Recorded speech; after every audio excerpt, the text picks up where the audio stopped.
Hello students, संस्कार classes के YouTube channel पर आप सभी का स्वागत है।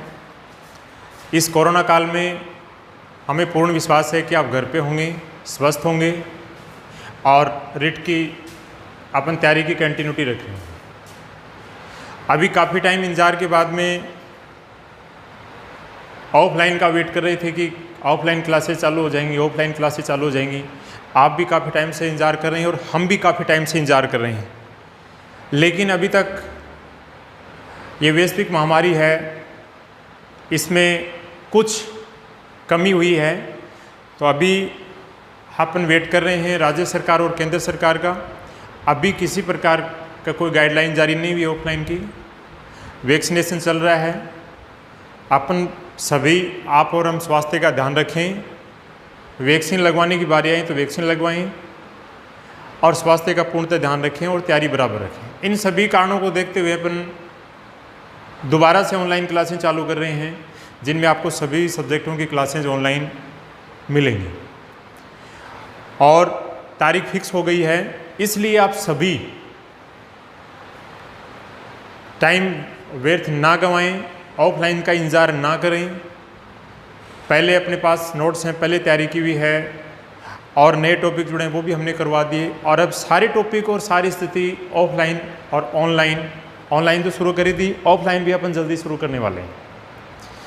तो अपन आज रेट के साइंस टॉपिक की चर्चा करें, जिसमें फिजिक्स का पार्ट है, केमिस्ट्री का पार्ट है, बायो का पार्ट है, मैथ्स का पार्ट है। वो सभी अपन अलग अलग फैकल्टी से करवाते हैं। तो आज अपन स्पेशली फिजिक्स के टॉपिक पर चर्चा करेंगे कि किस प्रकार के क्वेश्चन आते हैं, उसमें नए कौन कौन से टॉपिक जुड़े हैं, किस प्रकार से सिलेबस आता है। हालांकि तैयारी कर रहे हैं उन सभी बच्चों का सिलेबस हो चुका है और उनको सिलेबस का भी पता है। नए बच्चे शामिल होने जा रहे हैं इसमें, उनके लिए नया टॉपिक होगा। तो सभी बच्चे ध्यान से देखें और पूर्णतः क्लास लें। तो अपन फिजिक्स का टॉपिक शुरू करने जा रहे हैं। इसमें सबसे डिफ़िकल्ट भी कह सकते हैं और सबसे आसान भी कह सकते हैं, जिसमें ऐसी कोई एग्ज़ाम नहीं है जिससे साइंस से रिलेटेड क्वेश्चन आए और उस टॉपिक से नहीं आए। उसमें अपन शुरू करें प्रकाश और ध्वनि का टॉपिक है, तो उसमें प्रकाश के बारे में अपन चर्चा करेंगे। प्रकाश, जिसको अपन बोलते हैं लाइट, सभी भली भांति परिचित हैं। लेकिन इसमें जो क्वेश्चन आता है, जैसे प्रकाश का है, प्रकाश की घटनाएँ हैं, अपवर्तन, परावर्तन, व्यतिकरण, विवर्तन, वर्ण विक्षेपण, ये घटनाएं हैं। फिर इसके बाद में प्रकाशीय उपकरण आज जैसे लेंस है, दर्पण है, दूरदर्शी है, सूक्ष्मदर्शी है, आँख है, इनसे रिलेटेड भी क्वेश्चन आते हैं। तो उसमें कहाँ कन्फ्यूज होते हैं अपन, तो हमें इसमें बिल्कुल भी रटना नहीं है। अपन कोशिश ये करें कि साइंस में कोई भी क्वेश्चन गलत ना हो, पूर्णतः अपन क्वेश्चनों को सही करें। तो सबसे पहले अपन देखते हैं कि प्रकाश क्या है। प्रकाश के बारे में अपन क्या जानते हैं? बहुत सी चीज़ें ऐसे हैं जिनका अपन दैनिक जीवन में अनुभव करते हैं, लेकिन उसके बारे में अपन एक्यूरेट डिफाइन नहीं कर सकते उनको। तो प्रकाश क्या है? प्रकाश एक आदर्श वस्तु है, या प्रकाश एक आदर्श है जिसके द्वारा अपन वस्तुओं को देख सकते हैं। और प्रकाश एक सीधी रेखा में गमन करता है। उस प्रकाश की सीधी रेखा में गमन करता है, उसको क्या कहते हैं अपन? किरण कहते हैं, प्रकाश किरण। तो प्रकाश क्या हो गया? एक आदर्श जिसके द्वारा अपन वस्तुओं को देखा जा सकता है, या जिसके द्वारा अपन वस्तुओं को देखते हैं। और प्रकाश सीधी दिशा में चलता है या एक सीधी रेखा में गमन करता है, उसको क्या कहते हैं? प्रकाश किरण। तो आपने प्रकाश देख लिया क्या है। प्रकाश सीधी रेखा में गमन करता है, उसको क्या कहते हैं? प्रकाश किरण। और प्रकाश किरणों का एक समूह है। क्या? प्रकाश किरणों का समूह। प्रकाश किरणों का समूह। क्या अपन जानते हैं कि प्रकाश किरणों का समूह क्या कहलाता है? प्रकाश किरणों का समूह कहलाता है किरण पुंज। किरण पुंज भी कह सकते हैं या प्रकाश पुंज भी कह सकते हैं। पुंज का मतलब हो गया एक तरह से समूह। ये अपन प्रकाश की बेसिक जानकारी देखते हैं। ये एक ऊर्जा का ही रूप है। प्रकाश क्या है? ऊर्जा का रूप। और ये ऊर्जा का रूप कैसा है?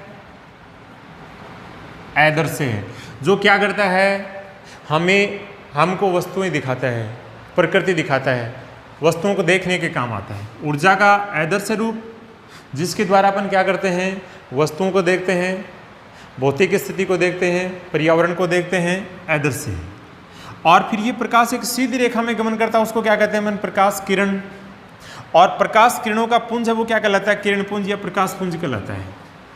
ये अपन बेसिक जानकारी देखी प्रकाश के बारे में। अब प्रकाश की घटनाएं क्या क्या हैं, उनसे संबंधित जो क्वेश्चन है उस पर चलते हैं अपन। तो प्रकाश से संबंधित क्या क्या घटनाएं देखिए, क्या पढ़ेंगे अपन, परावर्तन पढ़ेंगे,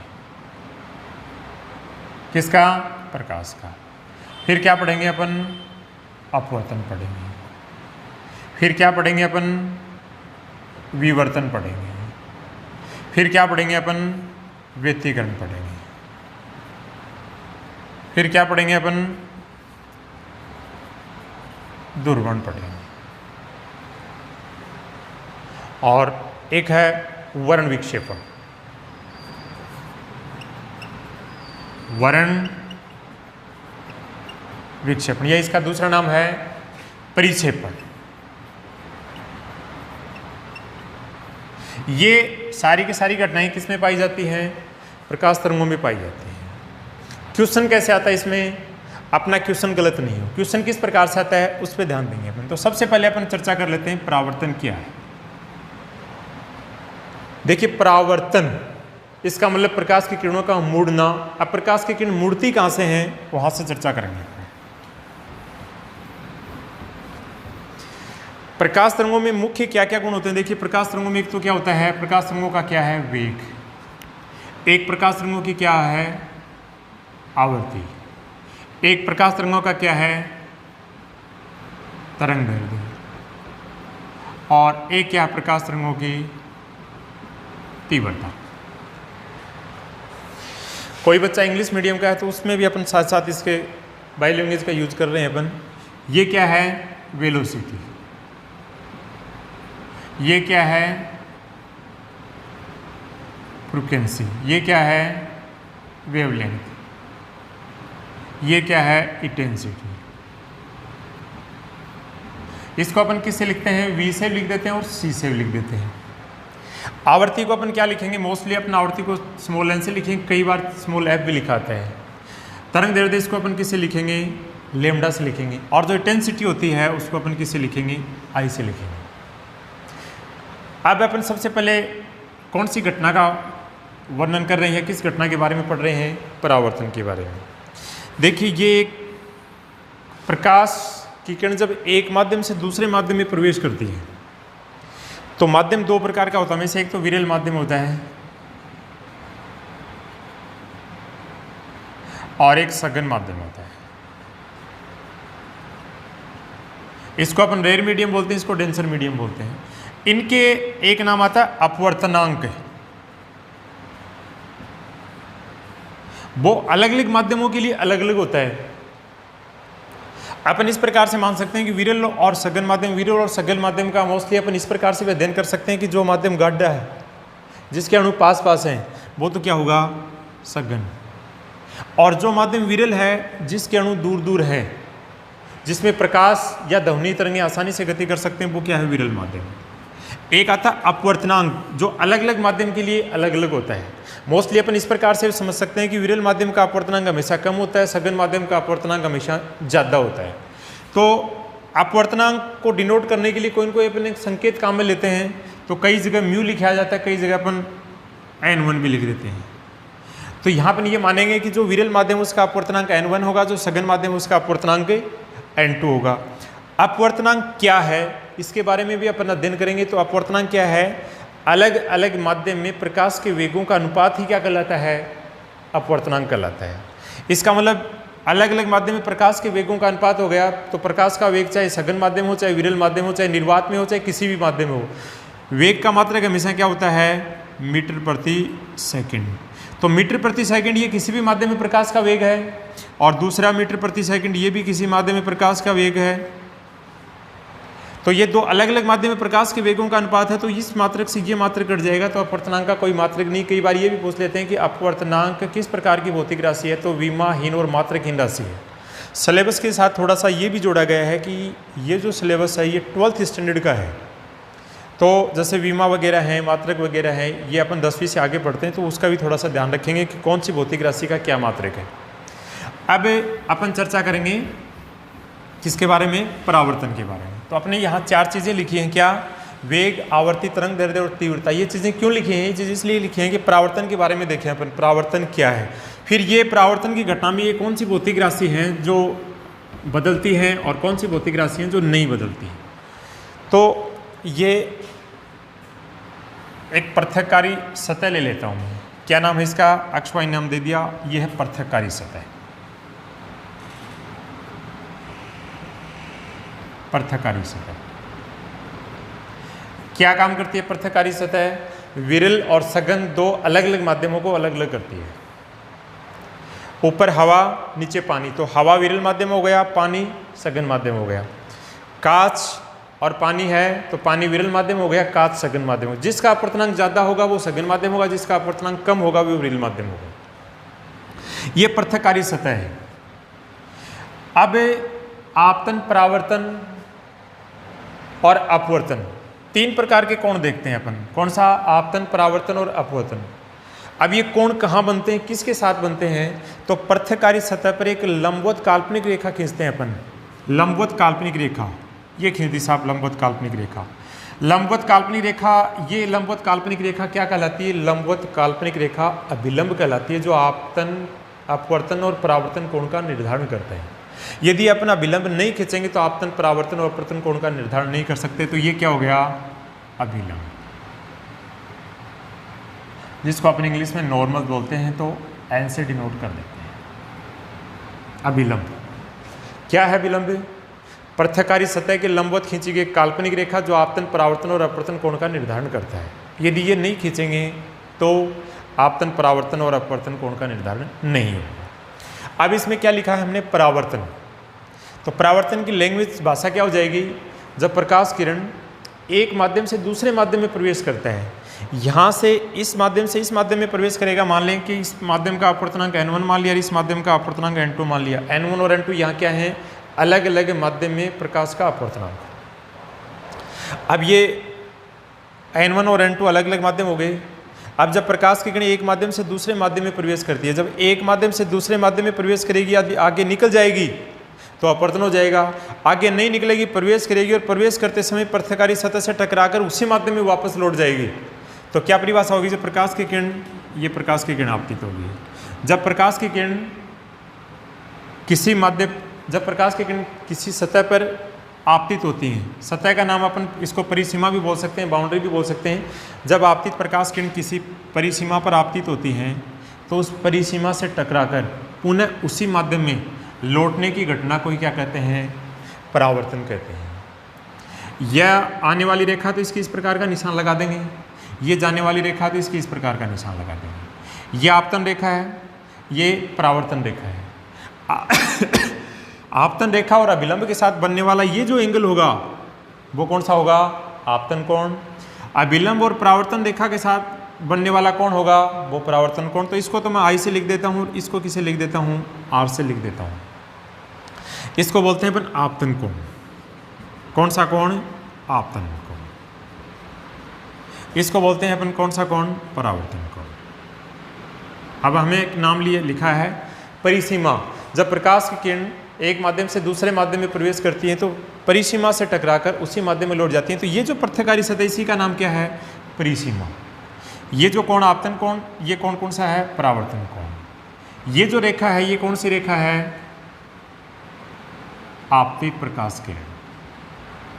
ये कौन सी रेखा है, परावर्तित प्रकाश किरण या परावर्तित किरण। ये जो डायग्राम है इससे अपन क्या निष्कर्ष निकाल लिया, परावर्तन की, परावर्तन में चाहे विरल माध्यम हो चाहे सघन माध्यम हो, केवल और केवल एक ही माध्यम का होना आवश्यक है। कितने माध्यमों का, एक ही माध्यम का होना आवश्यक है। उसी माध्यम में आएंगे और परिसीमा से टकराकर उसी माध्यम में वापस लौट जाएंगे। इस परिघटना को या इस घटना का नाम क्या है, परावर्तन। अब आप ये परावर्तन भी, ये भी दो प्रकार का है। एक तो है विसरित परावर्तन। कौन सा परावर्तन? विसरित परावर्तन। और दूसरा है नियमित परावर्तन। कौन सा? नियमित परावर्तन। ये नियमित परावर्तन। अब इनमें दोनों में अंतर क्या है? देखिए, ये जो हमने डायग्राम बनाया इसमें एक विशेषता दिखाई दे रही है अपने को, क्या कि ये कौन सा कोण है? आपतन कोण। और ये कौन सा कोण है? परावर्तन कोण। दोनों कोण किस प्रकार के हैं? दोनों एंगल बराबर हैं। तो जिसमें दोनों कोण बराबर होंगे वो कौन सा परावर्तन होगा? नियमित परावर्तन। और जिसमें दोनों कोण बराबर नहीं होंगे वो कौन सा कोण होगा? वो कौन सा परावर्तन होगा? विसरित परावर्तन। जिसमें बराबर नहीं है विसरित और जिसमें बराबर है नियमित परावर्तन। देखो कैसे अपन इसके बारे में थोड़ी सी व्याख्या करते हैं कि विसरित और नियमित परावर्तन होते कैसे हैं।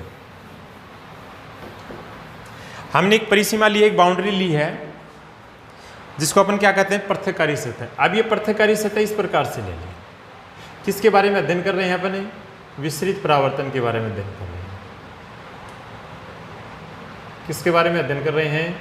विसरित परावर्तन के बारे में अध्ययन कर रहे हैं। तो इसमें क्या है?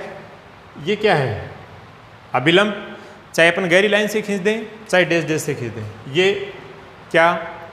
अभिलंब, नॉर्मल। ये प्रकाश की किरण आपतित हो रही है इसके ऊपर। आपतित प्रकाश किरण इस प्रकार का एरो लगा देंगे। जो एरो लगा देंगे वो निशान को, जो प्रकाश की किरण उसका आने वाला मार्ग या जाने वाला मार्ग प्रदर्शित करता है।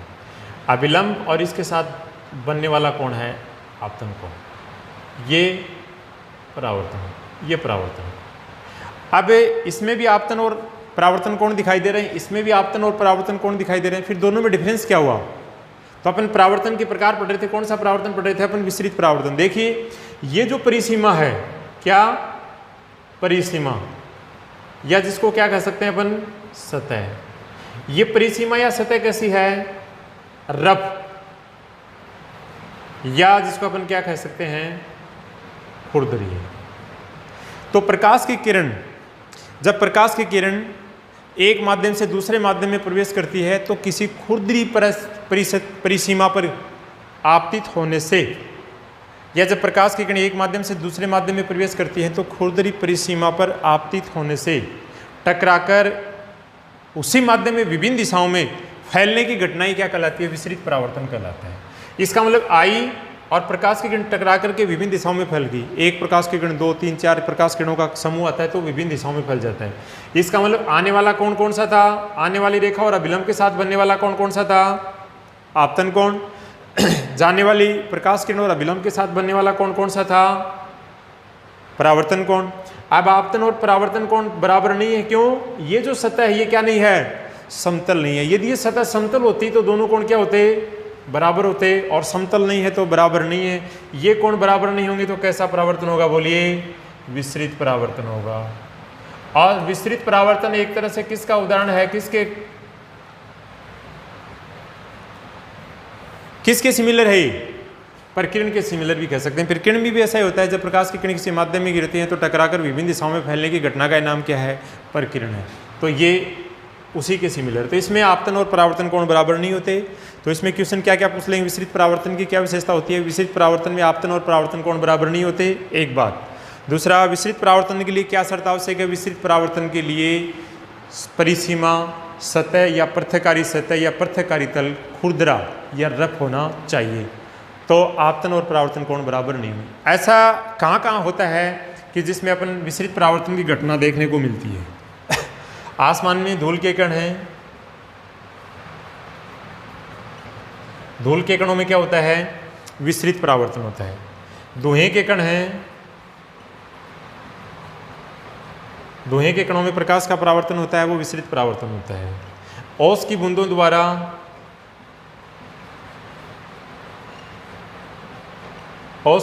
द्वारा जो परावर्तन होता है वो कौन सा परावर्तन है? विसरित परावर्तन है। क्रिस्टल, बर्फ के टुकड़े, बर्फ के टुकड़ों से जो परावर्तन होता है वो विसरित परावर्तन है। टूटा हुआ कांच या कांच के छोटे छोटे टुकड़े ऐसा भी लिख सकते हैं, कांच के छोटे छोटे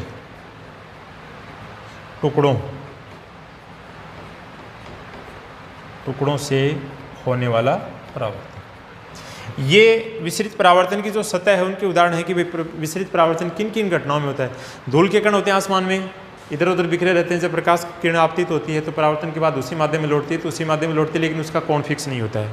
दूसरा धुएं के कण हैं, ओस की बूंदें हैं, बर्फ के टुकड़े हैं, कांच के छोटे छोटे टुकड़े हैं, या कोई भी रफ सतह है उस पर प्रकाश आपतित होगा तो वो विसरित परावर्तन की घटना होगी, ध्यान रखेंगे। तो इसमें एक क्वेश्चन तो क्या बन गया कि सतह कैसे होनी चाहिए, खुरदरी या रफ। आपतन और परावर्तन कोण में क्या संबंध होता है, आपतन और परावर्तन कोण विसरित परावर्तन में बराबर नहीं होते हैं। आपतित प्रकाश की किरणों और परावर्तित प्रकाश की किरणों में क्या संबंध होता है, आपतित प्रकाश की किरणों और परावर्तित प्रकाश की किरणों विलंब के साथ बनने वाले कोण बराबर नहीं होते हैं, ऐसा भी लिख सकते हैं। किस परिस्थितियों में विसरित परावर्तन होता है, जब कोई भी आपतित प्रकाश है वो किसी खुरदरी सतह पर या खुरदरी परिसीमा पर गिरता है। जैसे इसमें खुरदरी सतह कौन कौन सी होती हैं, जैसे टूटा हुआ कांच का टुकड़ा है, धूल के कण हैं, धुएं के कण हैं, ओस के बूंदे हैं, बर्फ के टुकड़े हैं। ये थे विसरित परावर्तन के उदाहरण। अब देखिए परावर्तन का दूसरा पार्ट क्या था, नियमित परावर्तन। क्या करना है नियमित परावर्तन में, परिसीमा वगैरह वही है। अपन देखिए एक डायग्राम के द्वारा देखते हैं, उसमें हमने सतह किस प्रकार से ली थी, टेढ़ी मेढ़ी, जिसको अपन क्या कह सकते हैं, खुरदरी या रफ। इसमें सतह कैसी है, समतल, इसको अपन क्या बोलते हैं, प्लेन।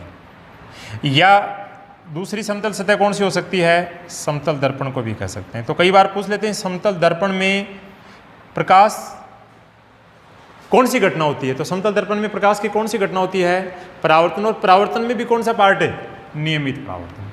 तो देखिए हमने अभी देखा था कि आपतन और परावर्तन कोण हमेशा किसके साथ बनते हैं, अभिलंब के साथ। और अभिलंब की क्या विशेषता होती है, अभिलंब पृथ्वकारी सतह या परिसीमा के साथ 90 डिग्री का कोण बनाते हैं। एक काल्पनिक रेखा होती है जो आपतन, परावर्तन और अपवर्तन कोण का निर्धारण करती है, और परिसीमा या जो पृथ्वकारी सतह उसके साथ 90 डिग्री का कोण बनाती है। तो इसको अपन क्या बोलेंगे, अभिलंब। यदि अपन परावर्तन की घटना का उदाहरण देखें, अपवर्तन परावर्तन, तो अपने विलंब लेना ही पड़ता है। उसके आधार पर अपन किसका क्या करते हैं, कोणों का निर्धारण करते हैं। ये आपतित प्रकाश किरण है, ये परावर्तित प्रकाश किरण है। देखिए आपतित प्रकाश किरण, अभी हमें ये नहीं पता कौन सी आपतित है कौन सी परावर्तित है, तो अपन क्या करेंगे, इसमें एरो का निशान लगाएंगे। जिस साइड में एरो का निशान लगा हुआ है इसका मतलब उसी साइड में जा रही है। तो ये आने वाली रेखा है, कौन सा कोण बना रही है, आपतन कोण। ये जाने वाली रेखा है और कौन सा कोण बना रही है, परावर्तन कोण। तो इसको तो अपन क्या कह सकते हैं, आपतित प्रकाश किरण, और इसको क्या कह सकते हैं अपन, परावर्तित प्रकाश किरण, प्रकाश किरण।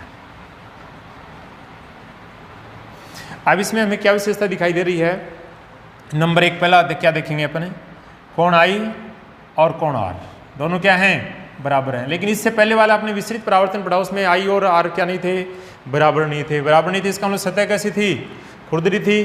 तो जब प्रकाश की किरण एक माध्यम से दूसरे माध्यम में प्रवेश कर रही थी तो परिसीमा पर टकराकर विभिन्न दिशाओं में फैल रही थी, तो दोनों कोण बराबर नहीं थे।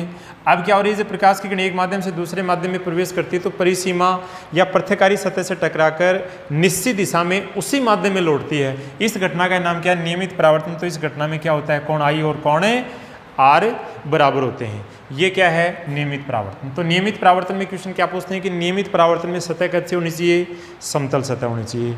दूसरी क्या विशेषता, आपतन कोण और परावर्तन कोण का मान बराबर होना चाहिए। अब इसमें यही क्वेश्चन पूछ लेते हैं, जैसे ये मान लो पृथ्वकारी सतह, ये अभिलंब है।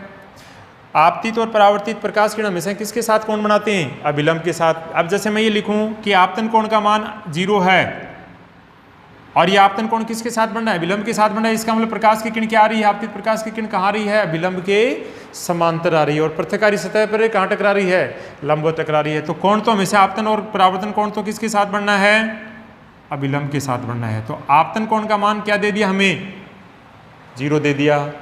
अब ये आपतित प्रकाश किरण कहाँ टकराएगी, पृथ्वकारी सतह से टकराएगी, लौट करके विभिन्न दिशा, निश्चित दिशा में उसी माध्यम में लौटेगी।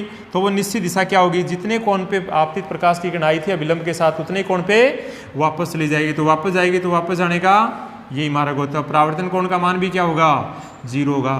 तो कई बार अपन क्या करते हैं कि इसमें यहाँ गलती कर देते हैं कि आपतन कोण का मान 0 डिग्री है तो परावर्तन कोण का मान क्या होगा, 90 डिग्री हो जाएगा। ऐसा नहीं है। यदि आपतन कोण का मान 0 है तो परावर्तन कोण का मान भी 0 होगा। किस स्थिति में, नियमित परावर्तन की स्थिति में। ये एक यहाँ से इंपॉर्टेंट क्वेश्चन निकलता है, कई बार पूछा हुआ भी है। अब आगे अपन इसमें देखते हैं कि अभी आपने 3-4 नाम लिखे थे, उसमें से एक क्वेश्चन पूछ लेते हैं। क्या था वो, हमने लिखा था वेग, जिसको अपन V और C से भी लिख देते हैं। दूसरा क्या था, आवर्ती, जिसको अपन किस से लिखते हैं, छोटे n से भी लिख देते हैं, छोटे f से भी लिख देते हैं। वैसे छोटे f से लिखा तुरंत जाता है, तब उनको छोटे से भी लिख देते हैं, लेकिन कई बार वो क्वेश्चन की भाषा में आपने पता लग जाएगा कि n से प्रदर्शित किया गया, f से प्रदर्शित किया गया। तीसरा है तरंग दैर्ध्य, जिसको लैम्डा से प्रदर्शित करते हैं। और चौथी है तीव्रता, जिसको I से लिखते हैं, क्योंकि इसको इंग्लिश में इंटेंसिटी बोलते हैं। ये 4 भौतिक राशि हैं। अब इनके एक तो हमें मात्रक याद होनी चाहिए। तो वेग का मात्रक तो क्या है, मीटर प्रति सेकंड। आवर्ती का मात्रक क्या है, 1/सेकंड, या इसको प्रति सेकंड भी बोल सकते हैं, सेकंड इनवर्स, या एक इसका मात्रक और होता है हर्ट्ज, जिसको HZ से लिखते हैं। तरंग दैर्ध्य दूरी या लंबाई का ही मात्रक के रूप में है, तो इसका मात्रक अपन लिखते हैं मीटर।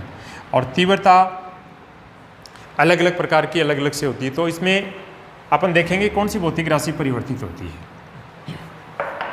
एकांक क्षेत्रफल से गुजरने वाली ऊर्जा का नाम तीव्रता है। तो इन पहले तो ये देखेंगे कि वेग, आवर्ती और तरंग दैर्ध्य में क्या रिलेशन है। ये तीनों में एक रिलेशन देखना है हमें। तो देखिए, जैसे मैं 4 ऑप्शन लिख रहा हूँ यहाँ पे, n बराबर ए लैम्डा, दूसरा है v बराबर n लैम्डा, तीसरा है v बराबर लैम्डा अपॉन n, और चौथा कोई भी ऑप्शन दे दिया, जैसे यही दे दिया लैम्डा इक्वल टू v/n। अब हमें इसमें ये पूछ लेते हैं कि इसमें कौन सा सही है, कौन सा करेक्ट है। तो इसका कैसे पता लगेगा। अब इन ये चारों सूत्र एक साथ देखते हैं तो इसमें कंफ्यूज हो जाते हैं। तो इसमें क्या करेंगे आप, फिजिक्स में ये विशेषता है कि यदि दायां पक्ष और बाएं पक्ष का विमा या मात्रक बराबर है तो ही वो भौतिक राशि बराबर होंगी, अदरवाइज उसमें कोई रिलेशन नहीं होगा। तो एक नाम पढ़ते हैं अपन क्या, मात्रक, जिसको अपन क्या बोलते हैं, यूनिट। और मात्रक क्या है, किसी भी भौतिक राशि की पहचान जिसके आधार पर उसको पहचाना जाता है। जैसे अपना नाम है, ये भी एक भौतिक राशि है, तो इसके नाम है, ये भी क्या मात्रक है, तो इसके आधार पर अपनी पहचान होती है। तो ये भौतिक राशि, जैसे अलग अलग भौतिक राशि जैसे जैसे पढ़ेंगे हमें पता लग जाएगी कौन सी भौतिक राशि का क्या मात्रक है। तो इसमें अपन 2 भौतिक राशियों की, अब ये ऊपर मात्रक लिखे हुए थे, इनसे जांच कर लेंगे कि कौन सा सही है। तो पहला है n बराबर v लैम्डा। तो पहले का मैं यदि मात्रक लिखना चाहूँ तो मात्रक क्या होगा इसका, देखना, n का मात्रक क्या है, आवर्ती, और आवर्ती का मात्रक क्या है, 1/सेकंड, और ये क्या है, मीटर प्रति सेकंड, और तरंग दैर्ध्य का क्या है, मीटर। तो मीटर प्रति सेकंड स्क्वायर, मीटर स्क्वायर प्रति सेकंड, और 1/सेकंड बराबर नहीं है, तो इसको क्या कर दूं मैं, कैंसिल कर दूं, ये भी सही नहीं है। अगला क्या है, v बराबर n लैम्डा। तो v का मात्रक क्या लिखूं, मीटर प्रति सेकंड बराबर लैम्डा का मीटर और इसका सेकंड। तो ये दोनों मात्रक बराबर आ रहे हैं, इसका मतलब ये सही है।